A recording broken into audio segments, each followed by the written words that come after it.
वृष राशि रोहिणी नक्षत्र दैहिक सुस्थता सांगकु मानसिक शांति आपणक जीवन यात्रा को सरलीकृत करें।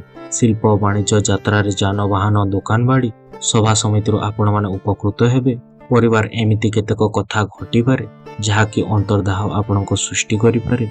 आज आर्थिक सामाजिक राजनैतिक स्थिति आपण मध्यम प्रकार रहिबो। जीवन साथी कौन से उपहार दे आपण मानकु आश्चर्यता करि पारंती। व्यवसाय क्षेत्र में आपण माने निवेश करिले आपण को उन्नति हेबा सहित समस्त चिंतार आपण माने मुकुली पारंती। अचिन्हा लोक मानक ठारो आज आपण माने सहाय्य पाई परिबे।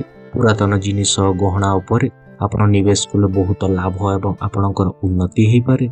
आज आपणक शुभ रंग होची धला, शुभ संख्या होची 6 एवं प्रतिकार देवी मंदिर रे आपण माने अरुआ चाउलटी आपण माने दान करिबा आरंभ करंतु।